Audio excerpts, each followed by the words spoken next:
जिन लोगों ने इस सीरीज का पिछला पार्ट नहीं देखा, कहानी को अच्छे से समझने के लिए पहले पुराना पार्ट जरूर देख लें। अब बिना देर किए शुरू करते हैं। कहानी की शुरुआत युद्ध के मैदान में हुए एक भयानक विस्फोट से होती है। एक विशाल बैंगनी शक्ति फट पड़ती है और पूरा आसमान चमकदार बैंगनी और सफेद रोशनी से भर जाता है।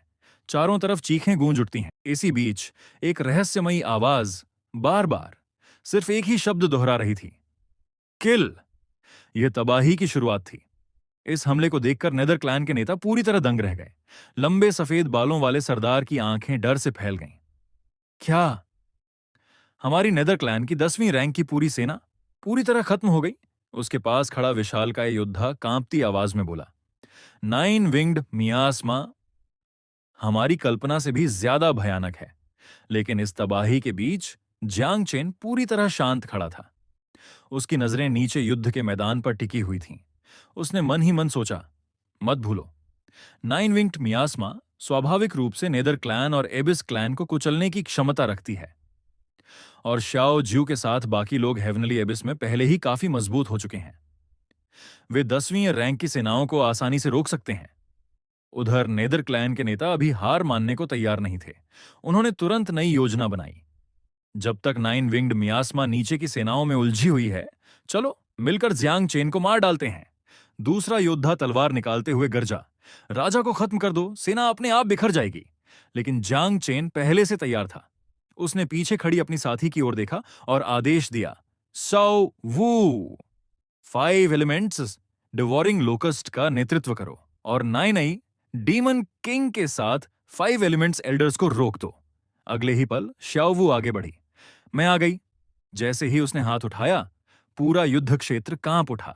एक विशाल भयावह आकृति आसमान में उभरने लगी। फिर एक गूंजती हुई आवाज सुनाई दी, द एम्प्रेस हैज अराइव्ड। विशालकाय आकृति ने नीचे मौजूद दुश्मनों की ओर देखा और हंसते हुए कहा, तुम सब छोटे छोटे स्नैक्स जल्दी करो और खुद को मुझे अर्पित कर दो। यह देखकर दुश्मनों के होश उड़ गए। क्या वह हेवन डवोरिंग लॉक्सट है? धत्त तेरे की, इतना कम समय हुआ है और वे पहले ही इतने बड़े हो गए। अब पूरा आसमान टिड्डियों के विशाल झुंड से भर चुका था। उनकी हरी और जहरीली आभा तेजी से दुश्मनों की ओर बढ़ रही थी। एक डरावनी आवाज गूंजी, ये छोटे क्रैकर्स पहले भिगोने के बाद और भी स्वादिष्ट लगते हैं। अपनी जान खतरे में देखकर नेदर क्लैन के नेताओं ने अपनी पूरी ताकत झोंक दी।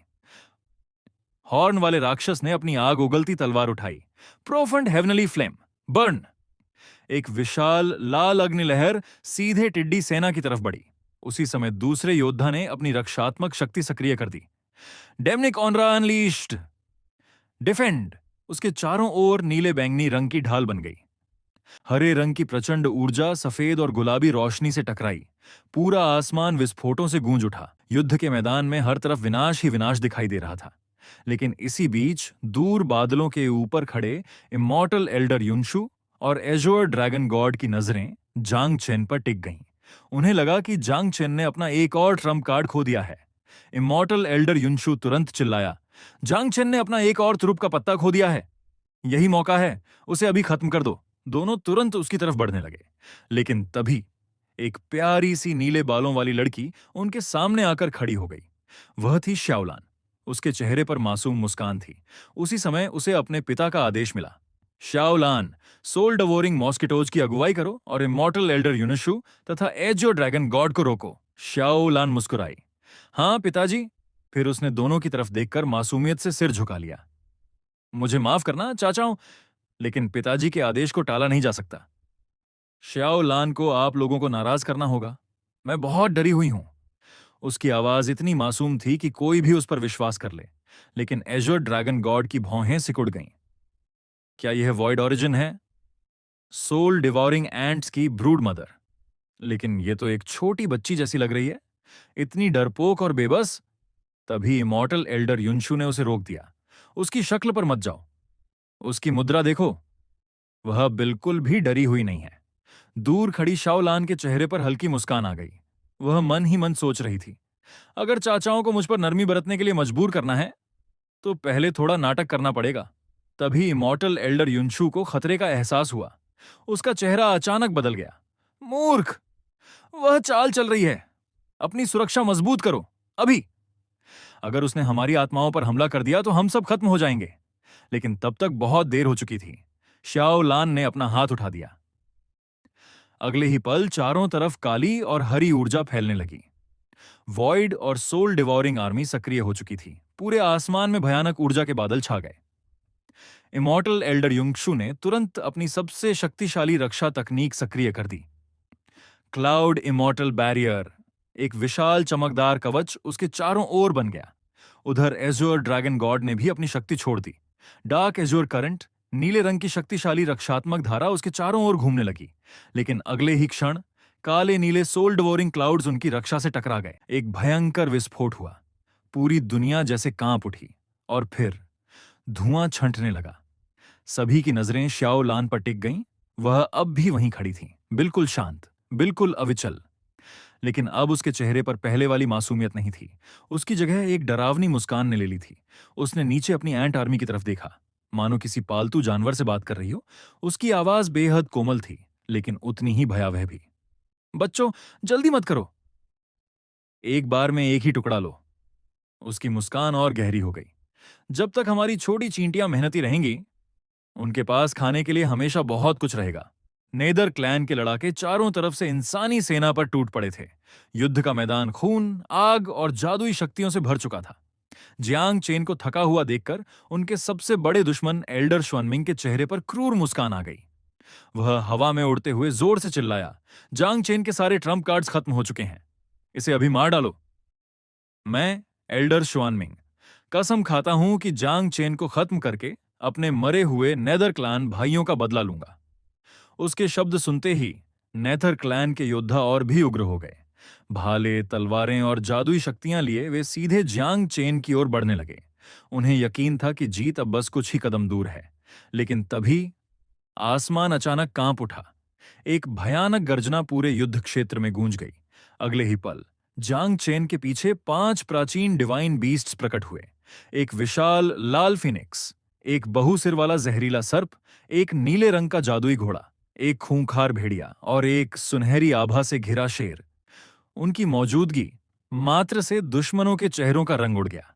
जियांग चेन ने बिना घबराए उनकी ओर देखा और शांत स्वर में आदेश दिया, डिवाइन बीस्ट्स, आक्रमण करो। अपने शिकार खुद चुनो, बस मुझे निराश मत करना। आदेश मिलते ही पांचों डिवाइन बीस्ट की आंखों में चमक दौड़ गई। लेकिन दुश्मनों पर टूट पड़ने से पहले वे आपस में ही बहस करने लगे। फीनिक्स ने गर्व से पंख फैलाए। चलो देखते हैं इस बार सबसे ज्यादा दुश्मनों को कौन मारता है। जो सबसे ज्यादा शिकार करेगा वही नंबर 1 लेकी बनेगा। शेर जोर से दहाड़ा, आ जाओ फिर। कौन किससे डरता है? उधर बहुसिर वाला सर्प तिरस्कार से बोला, मैं किसी बेवकूफ पक्षी के साथ प्रतियोगिता में अपना समय बर्बाद नहीं करने वाला। और अगले ही पल पांचों डिवाइन बीस्ट्स दुश्मनों की सेना पर टूट पड़े। यह देखकर एल्डर श्वानमिंग और उसके साथियों के पैरों तले जमीन खिसक गई। उनके चेहरों पर डर साफ दिखाई देने लगा। एक योद्धा घबराकर चिल्लाया, हमें किसी ने क्यों नहीं बताया कि उसके पास इतने सारे इनेट क्रिएचर्स हैं? एल्डर श्वानमिंग ने दांत भींच लिए। हमारी खुफिया जानकारी अधूरी थी। पहले इन डिवाइन बीस्ट्स को खत्म करो। लेकिन तब तक बहुत देर हो चुकी थी। दिव्य जीव दुश्मनों की पंक्तियों को चीरते हुए आगे बढ़ रहे थे। उधर दूर पहाड़ों पर खड़े महान योद्धा ये सब देख रहे थे। उनमें से एक ने सम्मान से कहा, जांग चेन, ह्यूमन एम्परर जांग, आप सचमुच ग्रेट शाह के सबसे मजबूत स्तंभ हैं। तभी एक तेज चमक के साथ सोर्ड गॉड जी आगे बढ़े। उन्होंने अपनी तलवार म्यान से बाहर निकाली। उसकी धार सूरज की तरह चमक रही थी। उन्होंने अपने साथियों को आदेश दिया, वू चिंगशान, सोंग हुई, हुआंग फुयान, मेंगजिंगे और यून जियान, तुम लोग शहर के द्वारों की रक्षा करो। फिर उनके चेहरे पर हल्की मुस्कान उभरी। लगता है अब पलड़ा हमारे पक्ष में है। मैं भी थोड़ा अपने हाथ पैर सीधे कर लेता हूं। इतना कहकर वे रोशनी की एक किरण बनकर आसमान में उड़ गए। उनकी आवाज पूरे युद्ध क्षेत्र में गूंज उठी, इस संघार में मुझे भी शामिल करो। बूढ़े जियांग, बस देखते जाओ, मैं तुम्हारा बदला पूरा करूंगा। अब डिवाइन बीस्ट्स और सोर्ड गॉड जी मिलकर दुश्मनों की सेना को गाजर मूली की तरह काट रहे थे। लेकिन तभी आसमान अचानक अंधेरा पड़ गया। एक विशाल लाल आंख धीरे धीरे खुली। उसकी मौजूदगी से पूरा युद्ध क्षेत्र कांप उठा। वह था प्राइमोर्डियल डीमन रेस का गॉड किंग। सभी की सांसें थम गईं।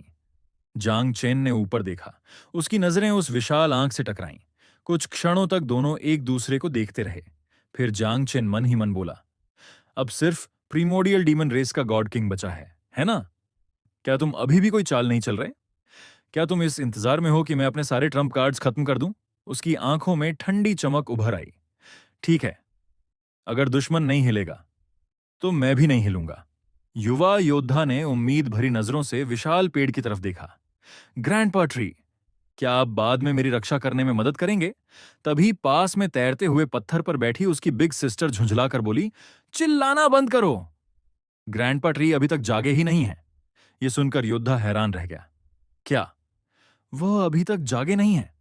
लेकिन जब मैं हेवनली एबिस में टाइगर सोल ब्लेड हासिल कर रहा था और मेरी आत्मा पर हमला हुआ था, तब मेरी रक्षा किसने की थी? महिला ने तंज भरी मुस्कान के साथ जवाब दिया, वह सिर्फ ग्रैंडपा ट्री की इंस्टिंक्टिव रिएक्शन थी। असल में उस समय भी वह पूरी तरह बेहोश थे। यह सुनकर योद्धा कुछ पल के लिए चुप हो गया। फिर बिग सिस्टर ने शरारती मुस्कान के साथ पूछा, क्यों? क्या तुम आने वाले थर्ड स्टेज गॉड किंग का सामना करने से डर रहे हो? यह सुनते ही योद्धा का स्वाभिमान जाग उठा। उसने तुरंत जवाब दिया, किसने कहा कि मैं डर गया हूं? तभी उसके दो वफादार साथी आगे बढ़ाए।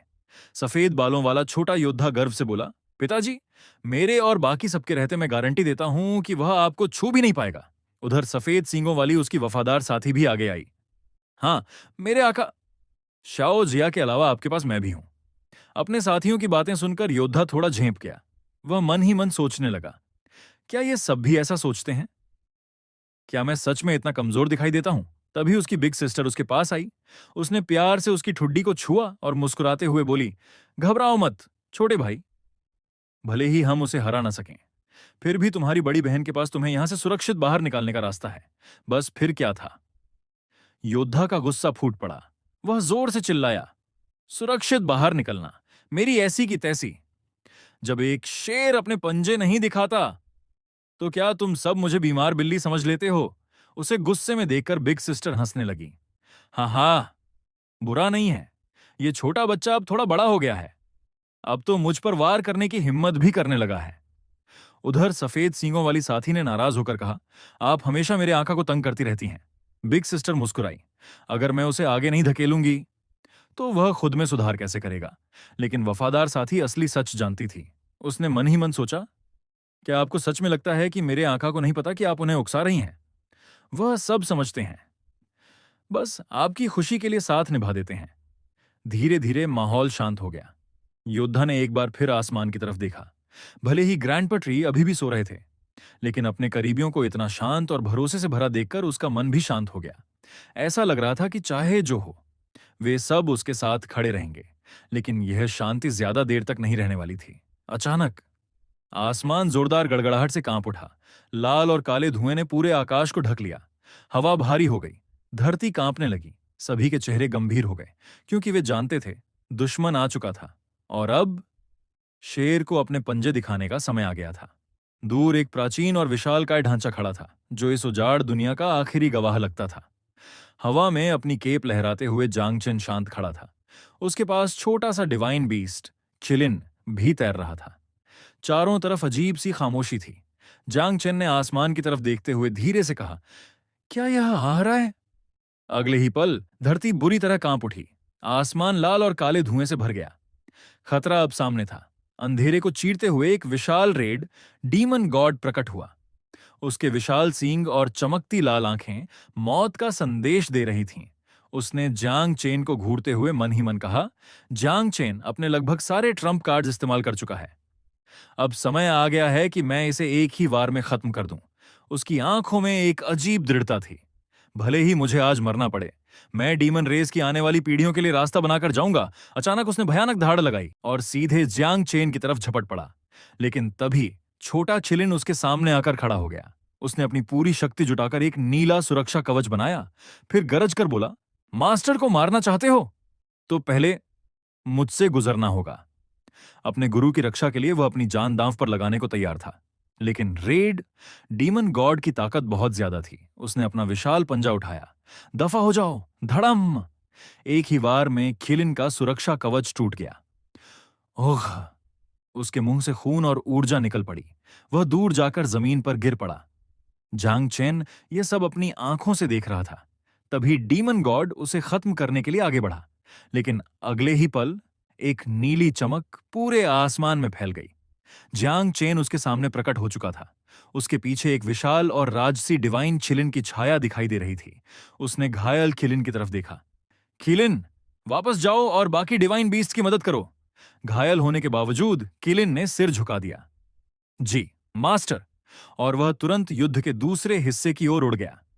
अब मैदान में सिर्फ दो लोग बचे थे, जियांग चेन और red demon God. Jiang chain ने धीरे धीरे अपनी आंखें बंद कर लीं। उसके शरीर से दिव्य ऊर्जा निकलने लगी। अचानक पूरा आसमान बिजली से भर गया। बैंगनी और सफेद बिजली हर दिशा में दौड़ने लगी। उसने गरज कर कहा, थंडर डोमेन फुली रिलीज्ड। बिजली की लाखों धाराएं युद्ध भूमि में फैल गईं। फिर उसकी आंखें खुलीं। उनमें एक रहस्यमयी चमक उभर आई। Evil eye of radiance activate. उसकी नजरें सीधे डीमन गॉड के शरीर को स्कैन करने लगीं। वह उसकी हर कमजोरी देख सकता था, लेकिन जियांग चेन यहीं नहीं रुका।